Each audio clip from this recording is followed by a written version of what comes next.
Bismillahirrahmanirrahim. Regarding Islamic worship rituals, the misconception I'd like to bring into discussion today relates to this precondition of reading the Quran, which is generally understood, and that is that one has to be in the state of ritual purity, or one has to be in the state of wudu before reading the Quran. And this is generally described and it's generally explained through our religious pulpits, and our religious pundits say that it is essential, just as it's essential to pray before the prayer to be in the state of wudu in a similar manner. One must be in a state of wudu while one is to read the Quran. Generally, this is what the edict is. However, I'm afraid that the very basis from where this edict is derived is erroneous, and people have wrongly understood a verse or misunderstood a verse of the Quran.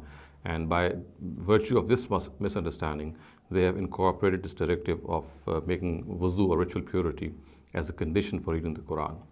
Now, the verse under question or under discussion is a verse of Surah Waqia, and the words of the verse are La yamassuhu illal mutahharun, which means that only the pure touch this Quran.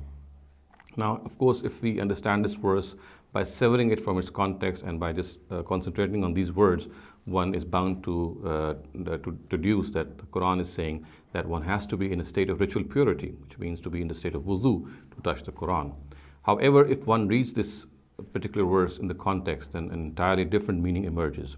Now, the context of this verse of Surah Waqia, as indeed is the context or is the case where this topic is discussed, is that the Quran has not been inspired by evil spirits.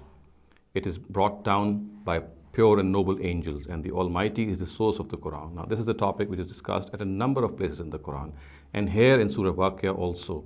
It is in this connection that this verse has occurred, and the whole purport is to negate the objection which was leveled by the Quraysh, and they would say that the Quran has been inspired by some devil or by some evil spirit. And it is in negation of this particular notion that the Quran has said, no, this is not the case. Only the pure angels touch it and bring it down from the Almighty. So, La yamassuhu illal mutahharun does not at all mean that one has to be in a state of ritual purity to touch the Quran. As I said, this verse has a particular context, and it relates to the angels of God, and it is actually by saying that instead of these evil spirits, on the contrary, these noble angels, these pure angels bring it down from the Almighty, and these evil spirits they cannot interfere in any way in the revelation of the Quran. So this is what is being discussed in this particular verse of Surah Waqia, if it is read in its context. So we can safely say that this deduction that one has to be in a state of ritual purity before reading the Quran is not at all true. However, if a person wants to do wuzu and then read the Quran, this is something which of course will win a lot of reward for him.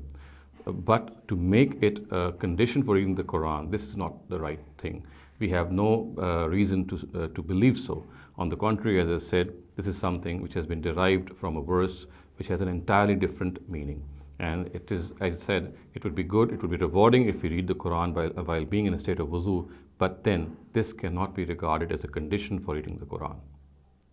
أقول قولي هذا واستغفر الله لي ولكم ولسائر المسلمين والمسلمات.